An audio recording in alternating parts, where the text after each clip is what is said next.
Life happens, and not always the way we expect it to.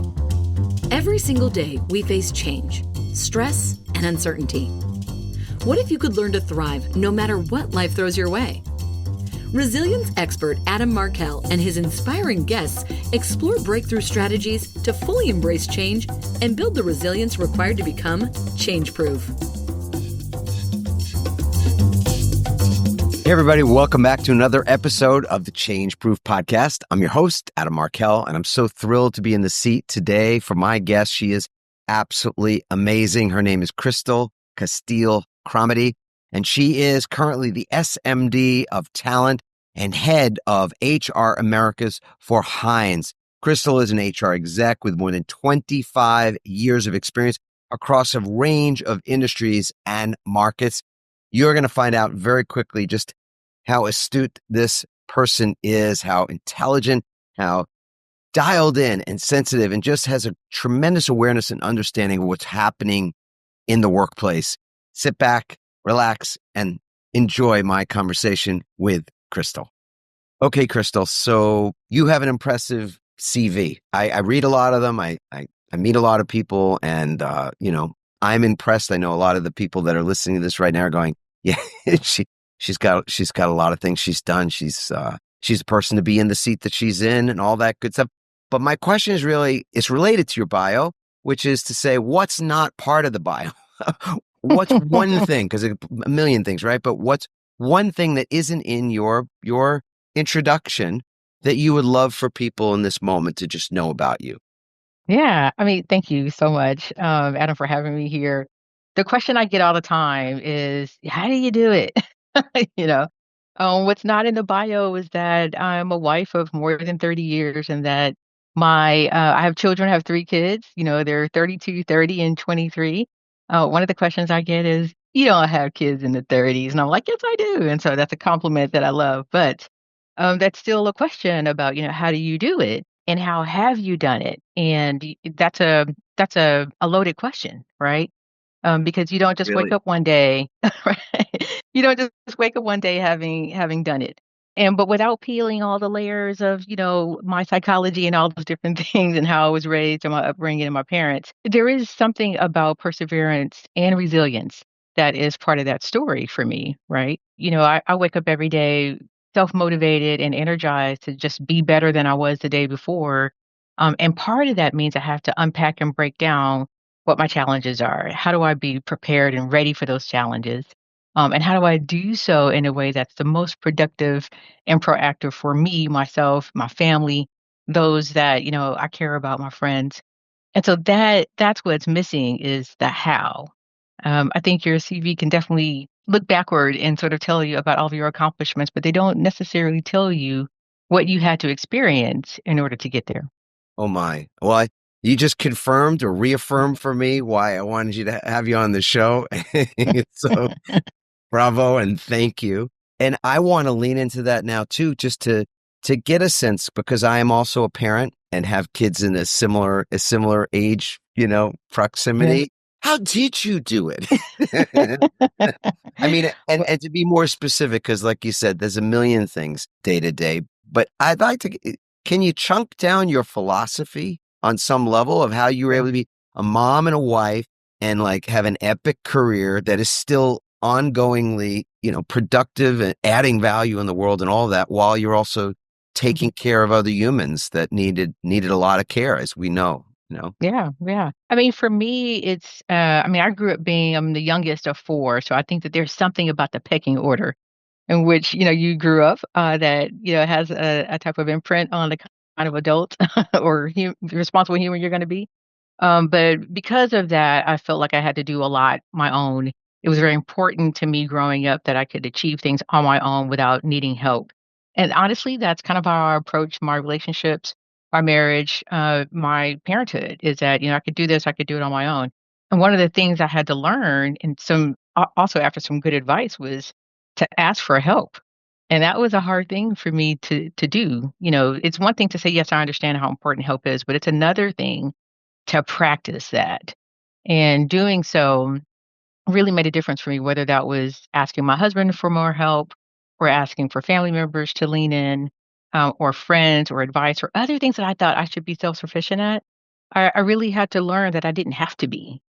And, some of us wear a superwoman, complex with us. There's a mask that we live with every day. And I'm not saying that I don't have that mask today. It's just not the same mask that it used to be. It serves a different purpose. And so that's one of the things that, I try to implement in my life, which is where could I use some help? I don't have to necessarily be, between a rock and a hard place to need help, but something that would be helpful to help me go further and to explore other, possibilities and maximize my potential is something that I definitely did. I think that it's a game changer when you think about juggling multiple things at one time, especially if you're trying to grow a career and grow a family and grow a marriage.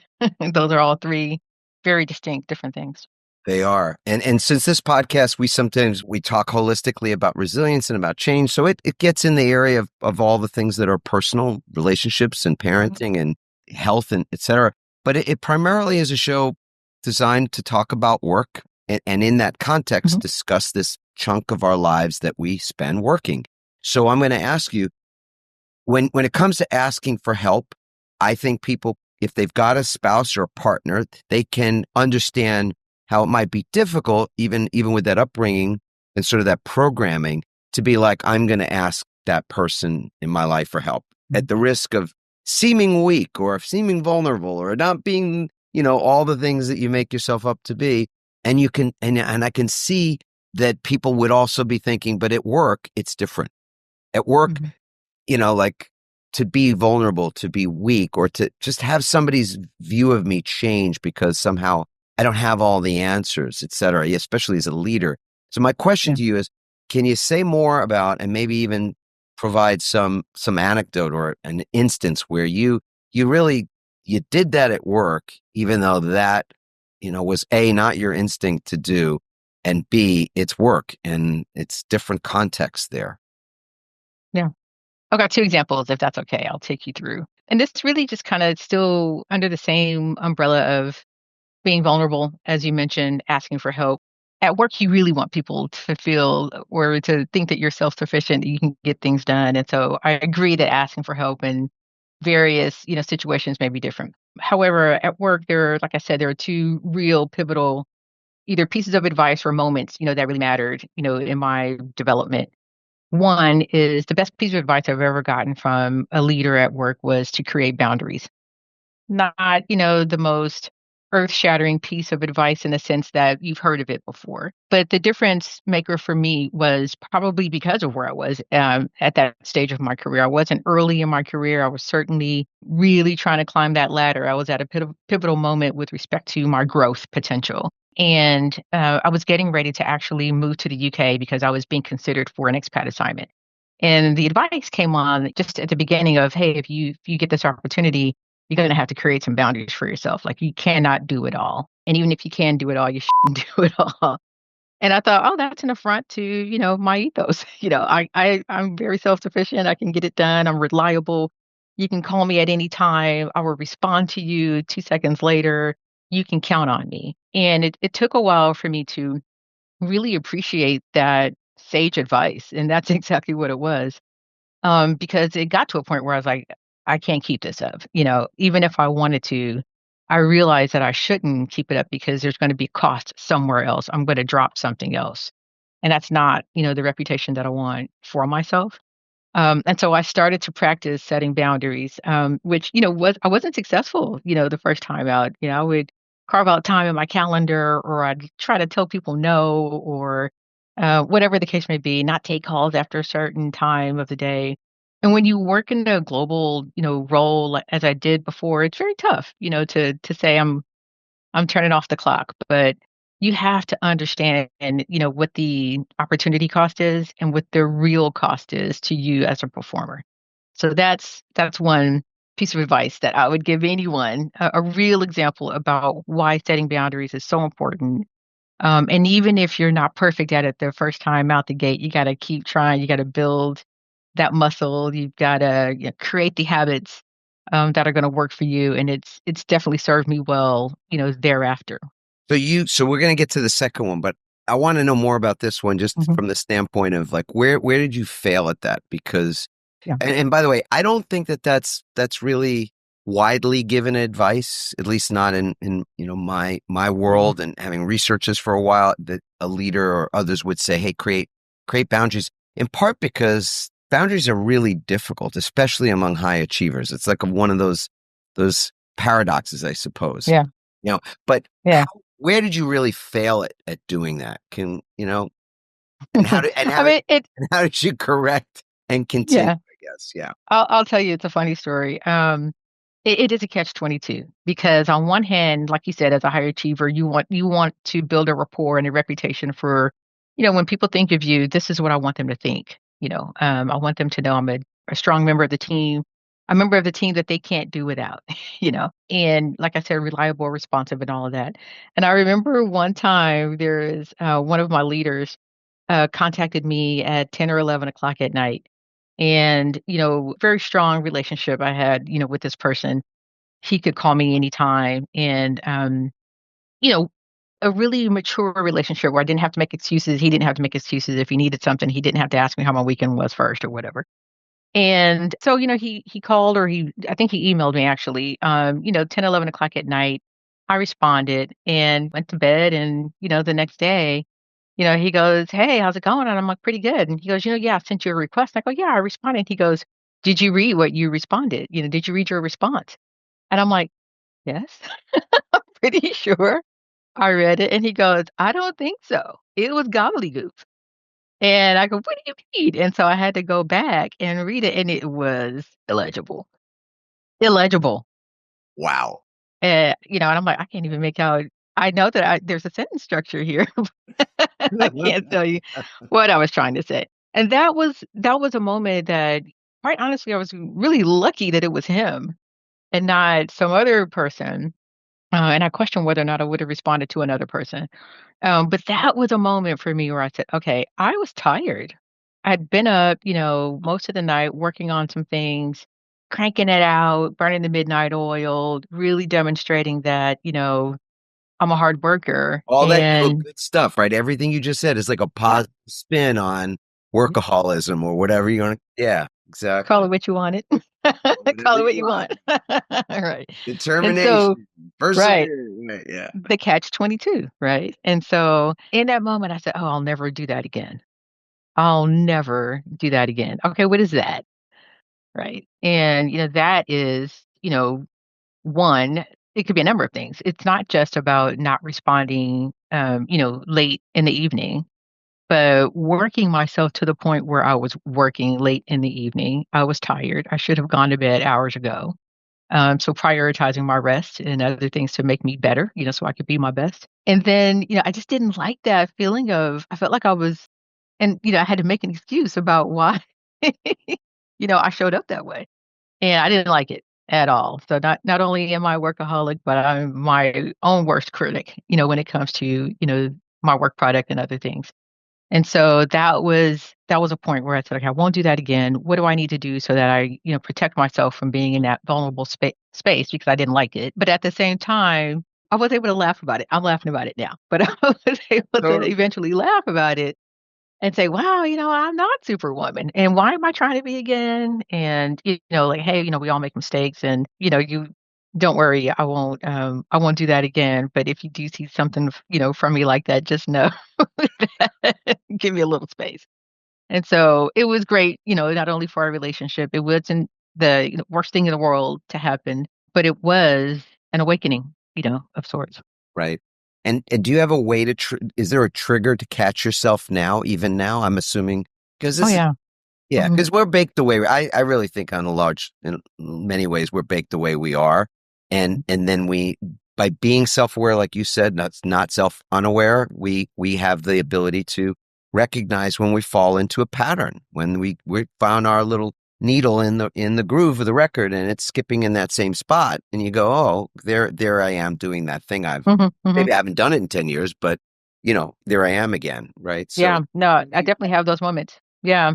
I mean, for me, one of the things that I continue to work at, today is choosing, time over attention. I'm very specific about what requires my time versus what requires my attention. And what requires my attention may take a little bit longer. I need more headspace. I need to think a little longer sometimes versus things that I can very quickly do. And so I just try to separate it that way. And that kind of helps govern how fast I respond to something or not. And certainly the things that I need to think about longer, I intentionally do not respond, even if I have an answer. I don't respond immediately. I'm not saying to everything, but I am very, if I don't respond immediately, I'm very purposeful in why I haven't done that. And so that creates a space where I'm, setting expectations for others about what they can expect from me. And so you may have heard, an old saying like, teaching people how to treat you. That's really what the principles are that I kind of put in place. Other things, if I can respond really quickly, move on, and it's out of my head, then I'll do that, or I'll try to delegate that to where the best work is best placed. Sometimes I'm not, the person that's best placed to do the work. And so I really try to be, very active in doing that so that people can take the work, they learn and grow and become self-sufficient, helps me out. I can start focusing on other things. And so that's one of the things I do is I purposefully not respond immediately to everything.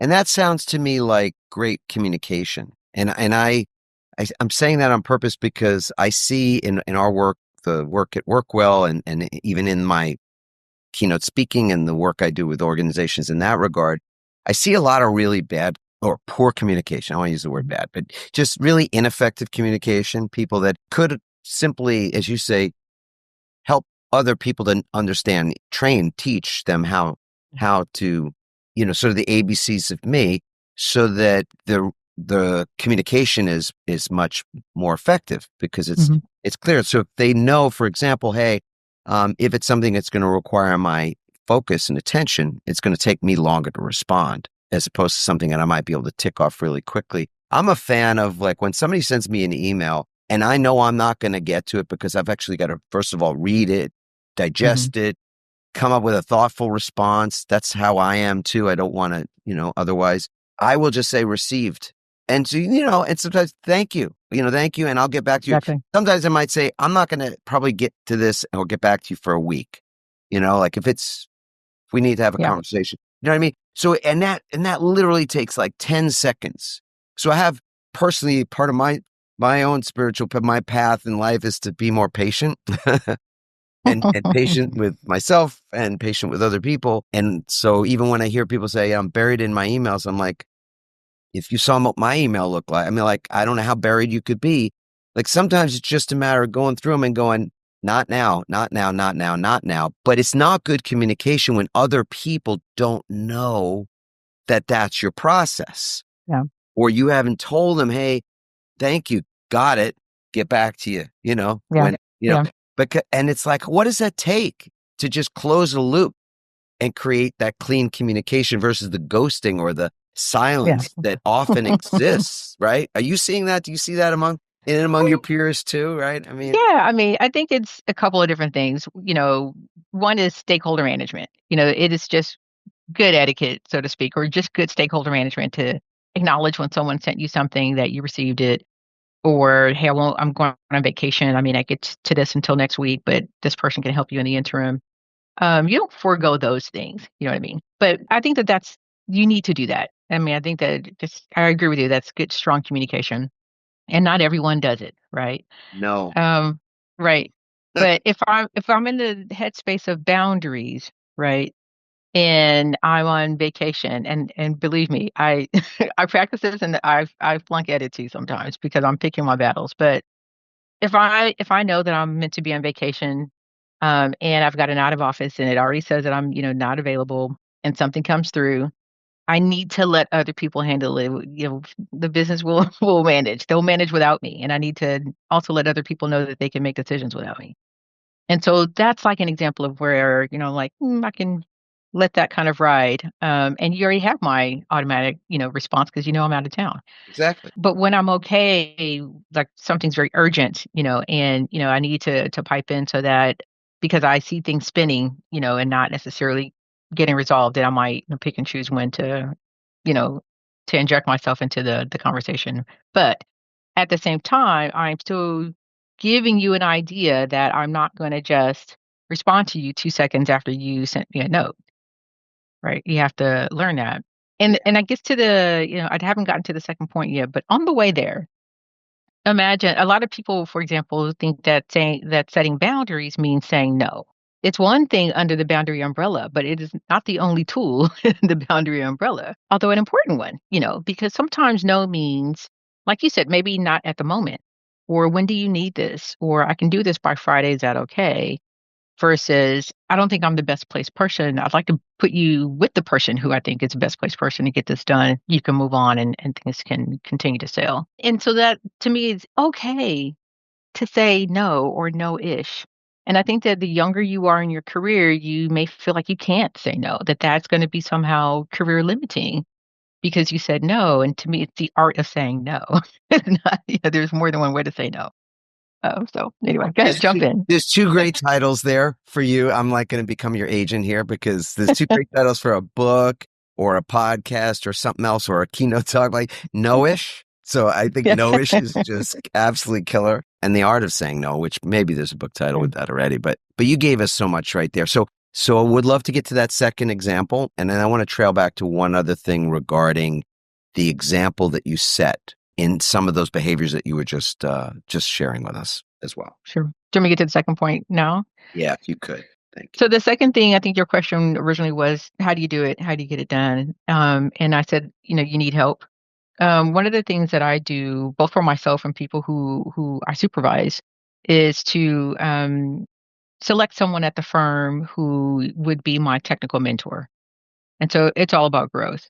And so a technical mentor for me would be someone not in my field. It would be someone directly in the business who understands how a certain aspect of the business works, not in my discipline whatsoever, so that I can continue to learn how the business works and operates, so I can then align our people's strategy and priorities with that of the business.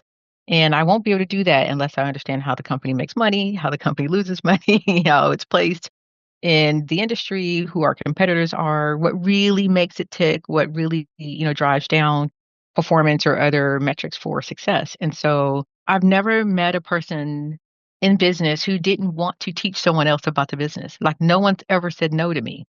And it's not about because I'm so special or I have this winning personality. Most people want to teach. Most people enjoy that others are interested genuinely in what they do and their understanding of the firm and the value that is created and their ability to articulate that helps someone else. And so every role I get, I think about, I'm sizing people up to be my technical mentor. And what that means for me is, Adam, if you're my technical mentor and I know that we are in meetings together, I might intentionally sit next to you or sit where you and I can make eye contact. Because there could be topics or acronyms or whatever the case may be that I don't understand.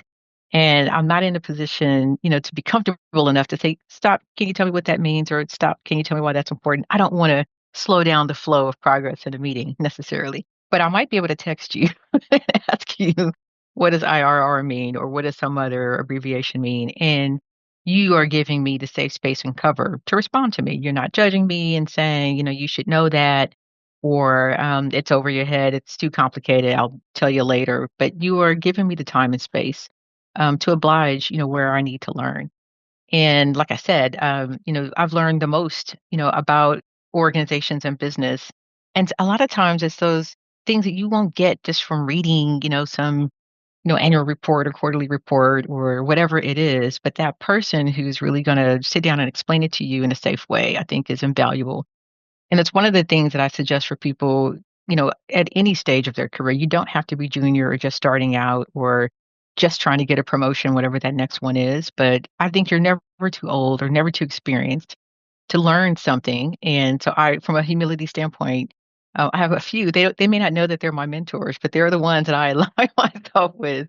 I sit close to them or, close enough where I can nudge them, or if immediately after a meeting or something I didn't get, they are safe, educators for me, to make sure that I'm constantly growing and, increasing my understanding. Yeah, I was thinking to myself, somebody that's listening here, no matter what sort of phase they are in their career, could probably benefit from just what you you just said. And if they can't, if somebody's listening to this going, I don't think I need a mentor, or I could benefit from a mentor. There's probably a bigger issue involved. It was, yeah, because honestly, if you get to the place where you feel like you can't learn from the people around you, you probably ought to either make a change. There should be this kind of a pivot that's in the offing, probably. So how do you ask? How did you ask? So that anybody that's thinking, okay, great. Now, if I was going to select somebody to be my technical mentor, somebody outside of my functional area, was there a way that you approached the asking for that? Because that's kind of, you're creating a relationship there, and that's delicate. Yeah. Yeah. I mean, I could kind of role play it with you now. I would say, Adam, I've watched you in the organization and how people regard you, and you really know a lot about this organization. I respect your perspective, and you have a way about you that I really, really like. And I think that will foster a lot of growth for me. I think that where I have a shortcoming is understanding some of these technical aspects about the business, and I don't want to interrupt. But at the same time, I'd be a lot further along if I had a safe person to kind of oblige me in my goofy questions, or even just have coffee every once in a while just to make sure I'm clear and understanding. And it helped me understand some of these personalities that I don't know yet. I just really want to navigate them well. And you seem to be really skilled at that. With that in mind, I'd love for you to be my technical mentor. What do you think about that? I mean, I don't know how I'd ever say no. I don't know how anybody would ever say no to that, right? I mean, that's just so brilliant. Somebody is going to be like, I need to get this transcribed. I'm going to literally say it just exactly the way Crystal just said it, right?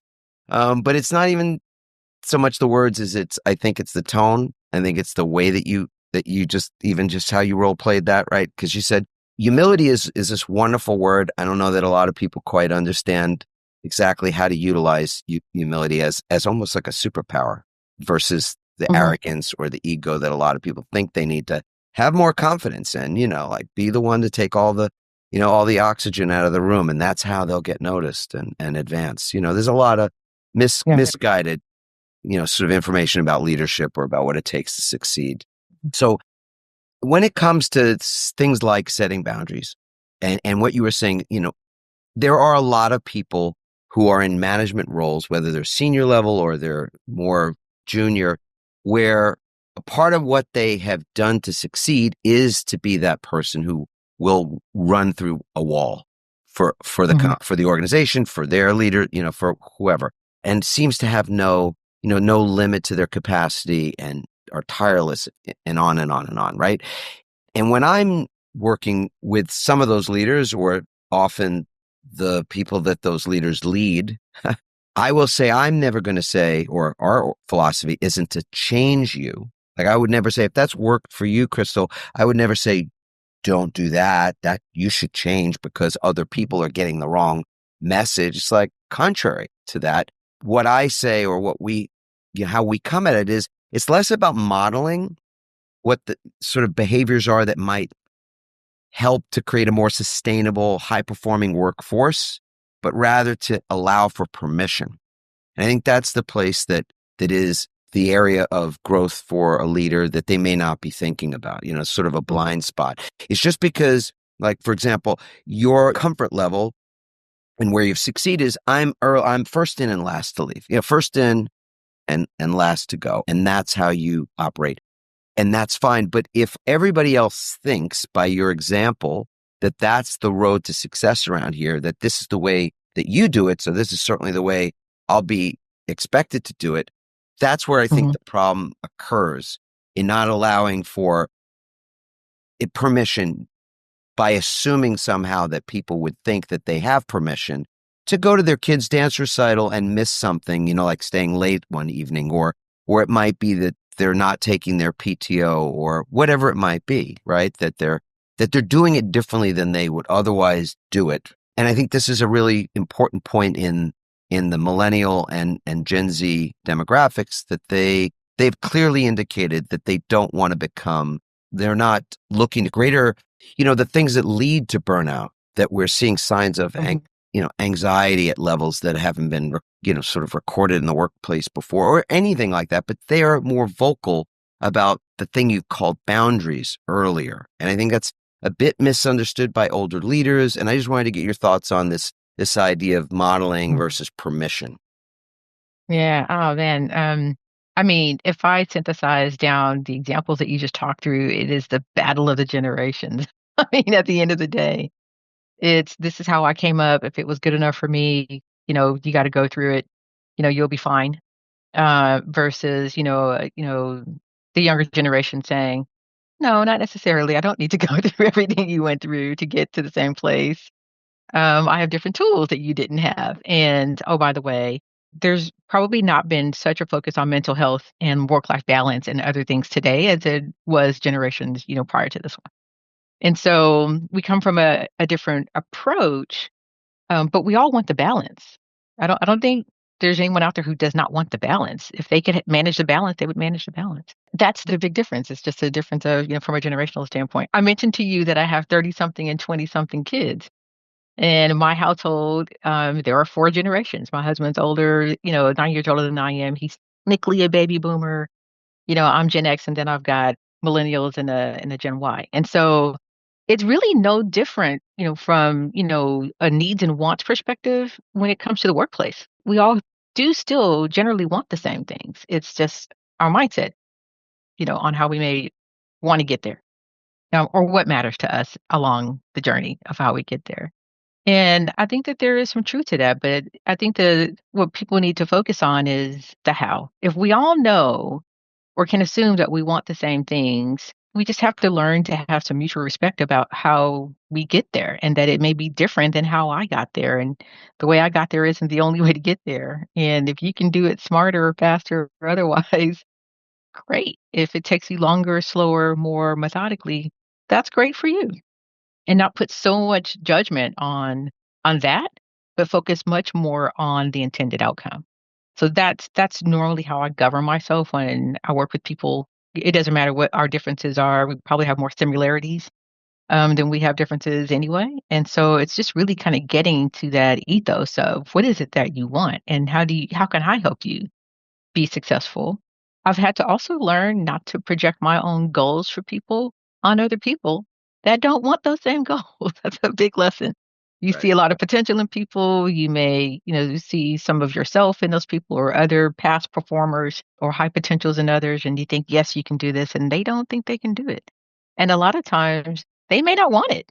Okay, great. Instead of forcing, what you think that potential is, as leaders, we have to listen. And I think it's our job to make sure that we're maximizing those unique qualities and skills in individual people versus, a one size fits all cookie cutter type of approach. And if you don't invest in those, individual relationships, you won't maximize, your people's potential. Yeah. How important is I'm going to just sort of pivot into a different area for a few minutes here before we wrap up. But how important is a psychologically safe work environment to the culture of the organization? And part B to the question, is there some intentional way that you've gone about or that you've had an impact on creating more psychological safety in the workplaces that you've been a part of? Sure. First of all, to answer your question, I think psychological safety is very important. You want people to feel like they can be themselves, that they can speak up, not just when things are wrong, but also when things go right, so that you know what you should focus on more of and less of, or whatever the case may be. You want people to feel like they can be themselves. As a leader, I do want people to feel as though they can come to me if they do have concerns. And if not, that they should be able to go to someone else if they have concerns, but feel like they can't come to me. I don't have an ego about that at all. And I know that that's not necessarily the case with everyone. Most people feel like, why didn't you come to me? And so psychological safety is important. I think the balance to that, though, is that people are there to work. And so we have a work relationship and we are here for ideally, a common goal, which is to produce X or exceed Y or whatever the case may be. And as leaders do have the right to manage, the work of other people and give them feedback and all of those different things, I still anchor on the how. It's not just about what you're saying on whether or not someone's right or wrong. It is the how. And you're thoughtful about what would it take for this person to, one, get the message and in a very constructive and proactive way make the changes that they need to make or do more of what we want to see more of in order to even to go even further. And so to me, it's about, as a leader, you have to practice on the how. It is about the how. And that may seem like, wow, that's a lot of work. I have 10 people below me. I got to have all, these 10 conversations and learn That's a 10 lot of different having. people, the motives. That's a lot of howling, but it is a difference maker, I think. And I think people feel more safe, more of a sense of trust, more of a sense of speak up and belonging and all these different things that you want, so that you know what the culture is. The company doesn't set the culture on its own. It's the people who set the culture. It's leadership. Every time a senior leader leaves the organization, it impacts the culture. Every time you hire more employees, it impacts the culture. The company can say our culture is X, but the people set the culture. So Exactly. how you Um, treat them is important. it, yeah, I feel like we should have like somebody, some, like voice of God thing goes, duh. Like, but it's not a duh. And we certainly see that that's not the case. In fact, one of the things that I see more recently in some organizations, of course, will not name any names, is sort of a politeness within the culture. But the Mhm. politeness is a nice word for what's really going on that we've seen, which is Mm. avoidance of crucial conversations. So you smiled right there, Yeah, Crystal. So and I nodding. I already could tell that you don't have any issue in having crucial conversations. I just know that about you. But you said how. You've said it so many times today that can you share anything around your philosophy around that, around the not avoid, that creating an environment where we're not avoiding those conversations and yet we're still respecting people, where there's still this Yeah. safety, use the word balance, or it might say harmony even between this safety that people have to show up and be themselves and not be fear. So in other words, they have trust, which ultimately allows for better communication. But how do you do that if there's this avoidance of having those difficult conversations with folks? Yeah. Do you mind if I share a story where I counseled someone on same kind of situation? I think you're right. I think just being too nice or polite, it's not because we want to be nice and polite. It is more of a self-reflection of not wanting to confront, conflict or have someone upset at us or someone not take the news the way that we would hope that they would take it or whatever the situation is. And I remember at a time at a firm, I was sitting in on a performance review with a manager and his employee, and the employee was upset because everything that was written in that performance review, she thought, "Wow, we never talked about these things. I'm disappointed, and I feel a bit ambushed here. That you've raised all these things, and you've got HR in the room, and what's going on." And the manager, thought, said, "No, we remember that time when I talked to you about X, or remember that time when I talked to you about Y." And, anyway, the point is they were going back and forth about, I didn't realize that it was such an issue kind of thing. And, once we concluded with that particular employee, I did ask the manager, I said, hey, she kind of raised some good points about not being aware of certain things. And I said, did you actually have, this particular conversation? Did you actually tell her these words? And he said, no. And I said, well, why not? And he goes, I really thought that I would hurt her feelings. And I thought she would cry. And I thought that, that just wasn't gonna be a productive conversation. And I said, "Well, what happened today?" And he goes, "I hurt her feelings and she cried." And the point was, that was all for nothing then. How someone reacts and responds can't be the precursor to if you are gonna have, an honest, conversation with someone. And as a matter of fact, you don't do them a service, you do them a disservice by not having an honest, conversation. And not only honest, but timely. So none of us are perfect. There are things that all of us can do to improve the way we perform, the way we show up. We all have blinders. We all have biases, about how we are perceived and how we perceive others.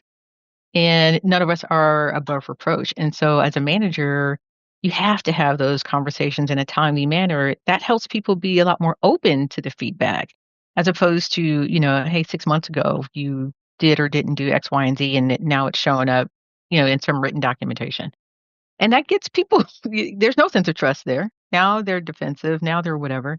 Right. And then as a manager, you're not doing your job, in my opinion, about handling that, in a better way. And again, not all managers are the perfect manager, not all employees are the perfect employees.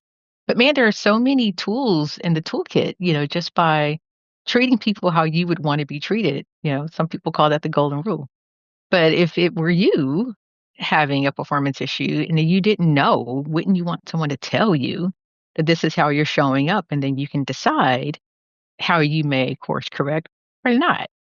And just giving people that sense of common courtesy, is important.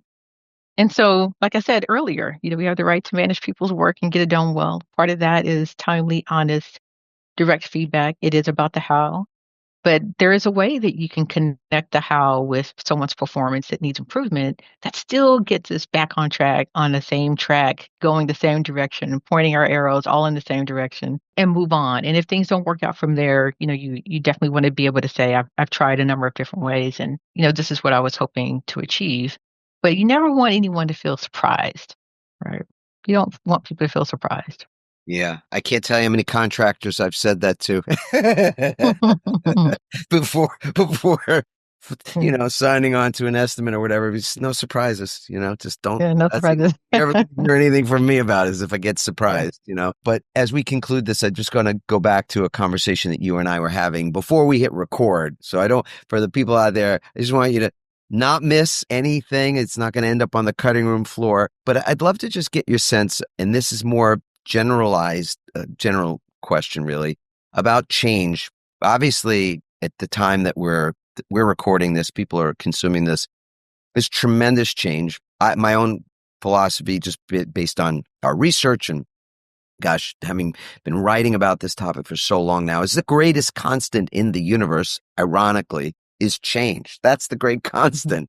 Is that things will change, and they have to change because it's the law of nature. It's the law of evolution. The things that don't change stagnate, and then ultimately entropy occurs. In other words, they disintegrate, they die. So we have to continue to change, and yet it still catches people off guard, and still shocking almost to the senses that the velocity of change is only increasing. Right. So you and I, before we even began officially recording, we were just talking about change and change management. And I know you have views on that. So would you share some of your philosophy around change and the process of change for those that are for sure listening to this and are immersed in it to one degree or another right this second? Sure. Well, thank you for letting me circle back, on this topic. I think that change management in general is going to make or break whatever change, initiative that's going on in the workplace. I feel, and there's a lot of documentation behind this, but, projects that skip on change management as an intentional element of its project plan has a much higher chance of failing than one that does. It's so important to make sure you're thinking about the impact of change on work, on processes, on people, on behaviors, on outcomes. And you cannot leave it to chance without being very deliberate about what that impact is going to be and the impact you'd like to see. It's an opportunity to make sure you leave no stone unturned about where change shows up. You don't know everything. You can't think of everything. You need people and change agents and champions and others to help you fully understand, the implication of decisions that are made. And I can't say enough about how important change management is as a broader discipline. Whether you're going through a small change, a big change, a global change, whatever it is in your industry, it is agnostic of whatever field you're in or part of the business that you may operate in. But I'm a fan. I consider myself a change agent, not just if it's a big project, but just really pausing and thinking about what's the implication. Who else do we need to talk to? Who is the expert? How do we mitigate these things? What are we not thinking about? Who are we not talking to? What voices have I not heard? Who will care? Who won't care? And stream it together. I'm sure there's more. But this notion of change and the mindset of change is critical, to any endeavor. And so I'll sit here and beam and talk about change for another hour if you want to, but it really gives me a lot of energy to think about really the benefits. A lot of people fight it. How sometimes as adults we fight our instincts and that gut instinct is still always right. And that's how I feel some people approach change and change management and how important it is. But don't fight the gut. We need to pause and think and give it proper space and diligence for any project that we're facing. Indeed. It almost sounds like there's a synergy for sure. And I'm thinking either we took a page out of your book because the book Change Proof, that's the structure, is pause, ask, choose. And what I love so much about how you just shared that was the fact that you gave us so many questions. The pause is this great moment to get neutral and, get present and all that really important stuff that so often we skip. But the asking the questions part is so profound, and you just keep going on and, with questions. And like you said, you only scratch the surface of them, like, what don't I see? And there's just so many questions there that my own philosophy about this is that you can't ask a question without getting an answer.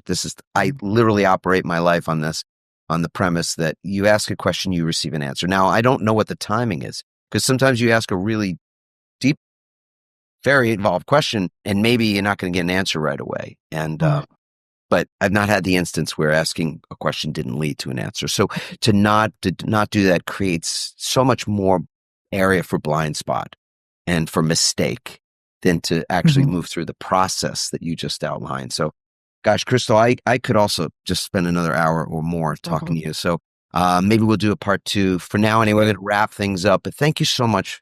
I know I've got a lot going on, and I appreciate your time so much today. I know our audience has just enjoyed it tremendously. In the show notes, there'll be more information about Crystal and her work in the world, and you guys can follow on LinkedIn, and because are you active on LinkedIn? I didn't look. I'm active. A little bit. Okay, good.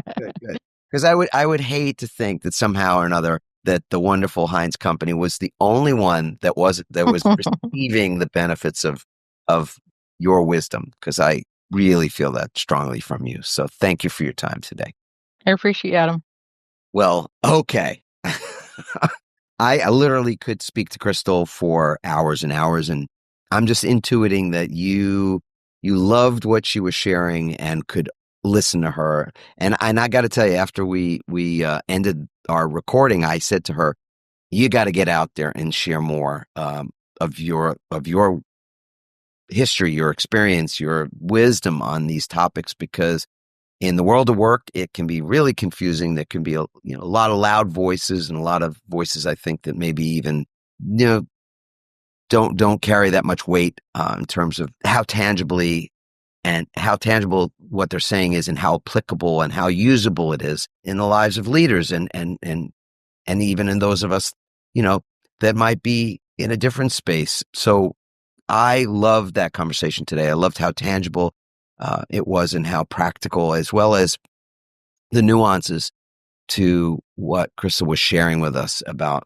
so many different areas of the world of work, including how it is that we think about boundaries, how we are able to work on them for ourselves, but also use that process for ourselves as a way to give permission and allow the space for other people to also set those boundaries for themselves. I think that's what leaders must do. It's not just show the path to success, but also create an environment where the most numbers of the people that they are around can also succeed, even if that success looks different, or the path to that success, the path to the performance and the achievement that we're all looking for.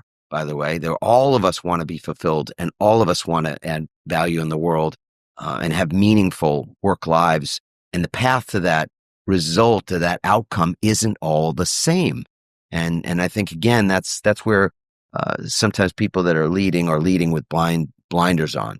So loved so much listening to Crystal's responses to questions that organically were just coming up for me, and her thoughts and philosophy around change, and the stories that she told, especially that story I loved about her counseling a manager in her role as an HR professional on how to provide feedback, and the importance of providing it in a timely way and in an authentic way and an honest way, even when there could be a negative or a reaction from the person who's being given the feedback that is emotional or is somehow difficult. But still, nonetheless, that feedback, that honest appraisal has to be provided, and it should be provided consistently and not just quarterly or semi-annually or in some half-baked performance management tool that has you do it once a year. Because we know that those things are not effective and that people, they feel blindsided. They feel ambushed in those moments.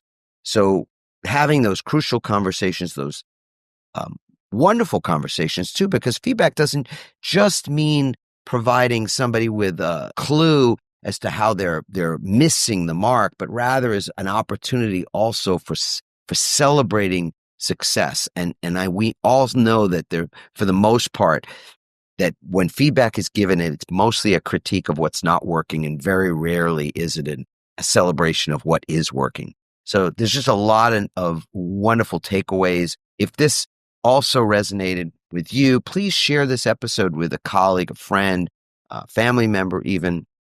Let us know by leaving a comment at adammarkel.com/comment or /podcast. I should say adammarkel.com/podcast. And if you would take the few moments that it does take, but it takes time. So I don't want to diminish the fact that we're asking something from you, to leave a review, whether it's a 3-star, 4-star, 5-star appraisal of this episode and of the show, the Change Proof podcast, on the platform that you consume this. That's super helpful. It helps the algorithm to help us. It helps us get help from the algorithm, something that we otherwise can't control. So thank you so much for taking the time to do that if you're willing. For now, anyway, I want to just thank you for being a part of this community. Thank you for listening. Hopefully, you'll listen in for many more of our episodes. They tend to be, I think, great conversations, and today was no exception to that. So I will just say thank you again, and ciao for now. Thanks for listening, everyone. We hope you now have even more tools and greater insights to build resilience and become change-proof. Help us inspire others by sharing this episode and leaving your comments over at adammarkel.com/podcast. For more resilience tips and strategies, including support for building change-proof teams, visit adammarkel.com/become change-proof.